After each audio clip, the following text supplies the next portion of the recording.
and welcome Exiles to a series I'm going to call Seeking Off Meta Value. And I say seeking off meta value because I think of value in Path of Exile for how much power you can get in a build for as little price as possible, or price per power, something like that, where if you shop on a budget, can you still make a good build?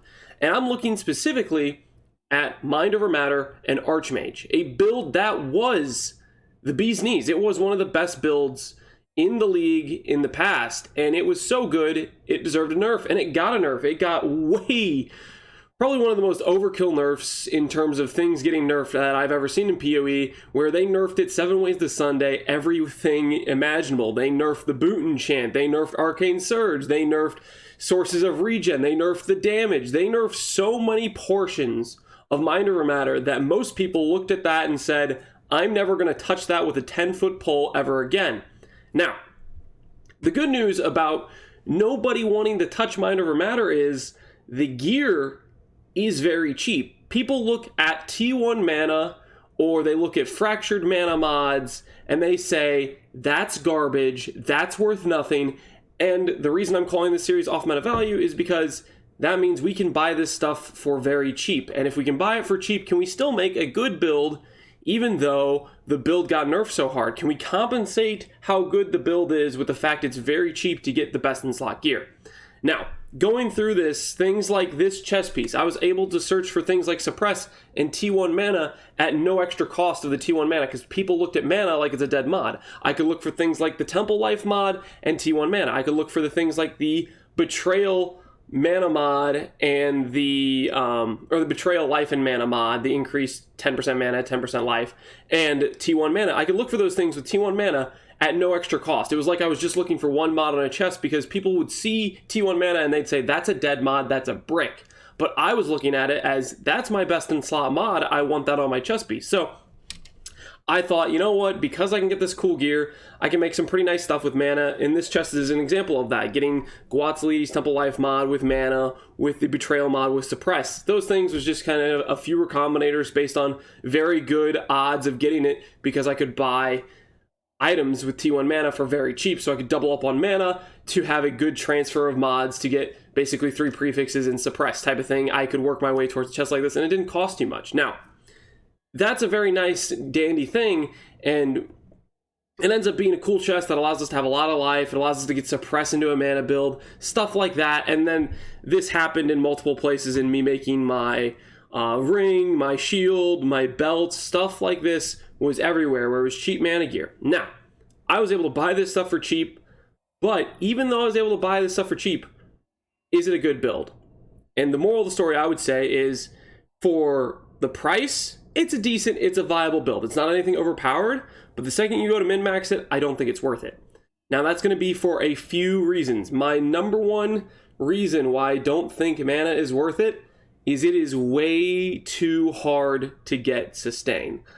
I think in the number of ways they nerfed it, they hit sustain very, very hard. For those of you who haven't scaled mana sustain in a build before, you need a base percentile of mana regen per second in order to scale that up with mana regen rate. It's very easy to get mana regen rate on pieces of gear, like your jewelry, like you can get on boots, you can get it on shields, you can get it on your weapons, you can get it on a lot of different places.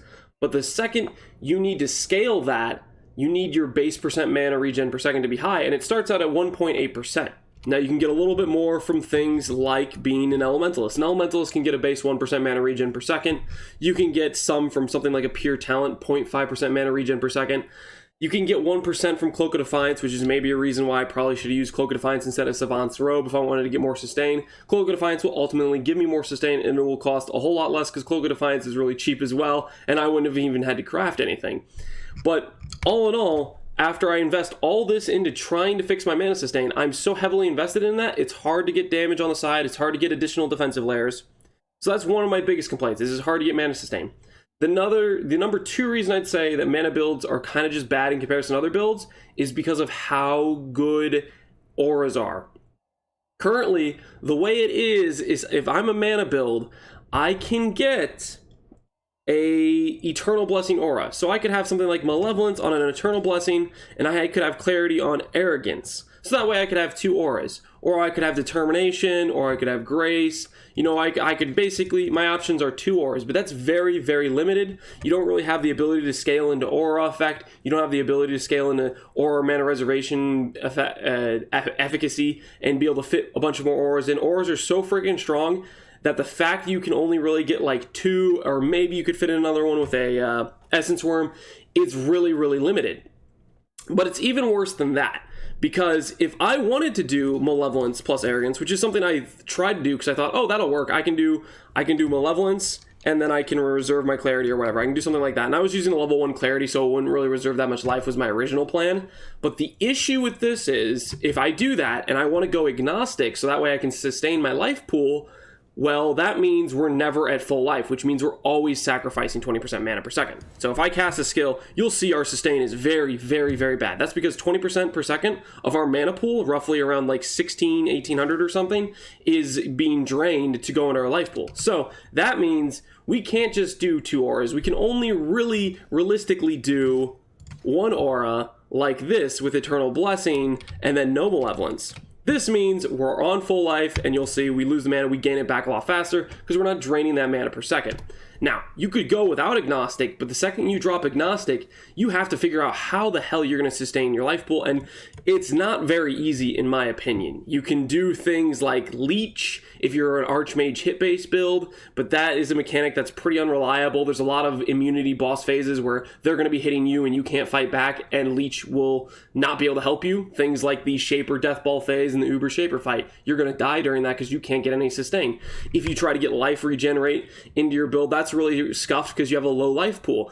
There are issues where if you don't do Agnostic, you have a lot of problems with sustain. So I think auras and your sustain are 2 big issues that are very, very roughly hard to solve, and because of how strong auras are, that makes mana builds intrinsically weaker in comparison to other builds. So not only did it get by this series of nerfs, it got hit by the nerf of how much better auras are, and so by comparison with how hard the game has gotten, you know, you have higher, harder fights to do, the Uber bosses, you have a higher threshold of content you need to be able to do, and the stuff that helps you do that, things like Grace, things like Determination, the auras that are so powerful, Melding of the Flesh, Purity of Lightning, Purity of Ice, stuff like that can scale you up to do that content, is something you can't access. So those are my 2 big issues with minor or matter builds. I think maybe if they gave us back something like we could get % regen per second from Arcane Surge, get % regen per second from our Boot Enchant, give us ways to actually get sustain in the build, and then maybe the build could become a somewhat fair competing build rather than just so far behind other builds. So that's my long story short on this. I'll give you guys a showcase of what it looks like. I'm doing an Ignite Hexblast Archmage character. I chose Hexblast because I believe it to be probably one of the best Ignite skills in the game.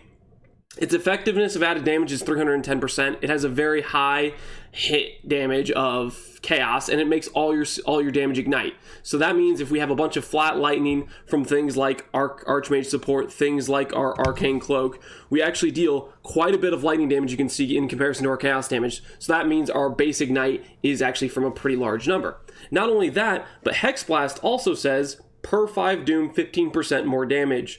So what we do is we do a Flammability Curse. And Flammability Curse linked with Enhance, the alt quality has plus 11 Doom, and you get another plus 10 Doom from Skittering Runes. This means you have 50 Doom, which gives you roughly 150% more damage. So it's not just 310%, it's more like a 750, 800-ish% skill in terms of its effectiveness of added damage for how hard the Ignite is hitting, which makes it one of the best Ignite skills in the game.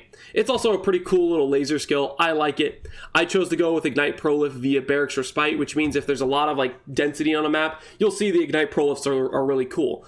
The issue is if you have a loosely not dense map, that means you might kill a monster and he doesn't ignite the next monster, and that's a little bit more scuff. So we'll see. While I do this park map, you'll see that when I go to a dense monster pack, it'll be a nice Prolif, and when I don't do a dense monster pack, it'll be like kind of pathetic, right?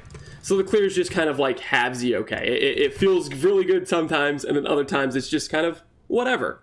And and then you'll get an idea of what our damage looks like, what our single target looks like, stuff like that. All in all, this character was fairly affordable to put together. I'm not really sure what all I spent on it. I wasn't keeping track of each thing, and this has been a build I put together mostly like a couple weeks ago, and then I went on vacation and I've been busy, so I kind of forgotten what I spent on what. But the moral of the story is the mana gear was cheap, and I liked YOLO recombinators. Ultimately, this amulet's probably strictly worse than its Zeri's Foible, which is probably like a 5C item. I probably would just use a Cloak of Defiance if I were you. You'd get better mana regenerate than I have in this build. Stuff like that I'd recommend. And then other than that, this pair of gloves, I would just go for fractured mana. Don't try to get mana regenerate, delve suffix. It's not really worth it. And then just craft with some essences, sort of thing. Stuff like that could improve this gear with basically subtracting all the cost I put into it. And then, yeah, all in all, this is the character. 50% Mind Over Matter with the Clarity Watcher's Eye mixed in with Mind Over Matter, mixed in with the implicit you can get through Eldritch Implicits for damage taken from mana before life. And we ignite things. So I'll start giving you guys a showcase of what this character looks like while we're actually mapping. So you'll see here, when we hit one monster, the ignite prolifts through the entire pack. So even though Hexblast is a skill that just targets one enemy, I guess I'm missing the ignites there or something? I'm not gonna lie, I'm really confused why I was casting it and it didn't ignite. This is I guess I just sat there and tanked it, but I'm very confused why. I should have 100% ignite chance, unless I'm like crazy. Let me look real quick. Chance to ignite, 115%. So I am very confused as to why I was hitting them with Hexblast and they weren't getting ignited. I don't... Did I roll Avoid Elemental Laments on this map? Avoid Poison, Impale, Bleeding. I don't think it... Yeah, I didn't roll much of anything. I rolled Poison on hit, which is dangerous for me. I don't have capped Chaos Res. But I'm very confused as to why I hit that monster and they didn't get ignited. So pardon my brief lack of understanding of what happened there. I'm just gonna chalk it up to I have no idea what was the reason why I was casting and they weren't igniting, because I do have 100% chance to ignite. So that was a little bit confusing to me. Our cast speed could probably be a little bit better to make the clear and everything feel a little bit better. It's mostly just you just stop, you cast once, you ignite the pack, and you move on type of situation. And then whenever there's not density, or wherever you come to a boss, so where's the boss at? She's right here. I would cast that, ignite, and then the ignite should kill the boss. It's not like overpowered DPS, it's maybe like 3 or 4 million or something like that. I don't really know. It's not overpowered. There's a little bit of setup to it. I'm not great at playing the character. I should be doing things like what's it called? Flame Surge or whatever.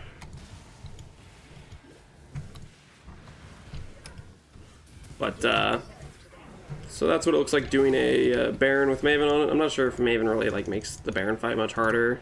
Maybe if she does like Twinned and she does like Boon of Healing or whatever.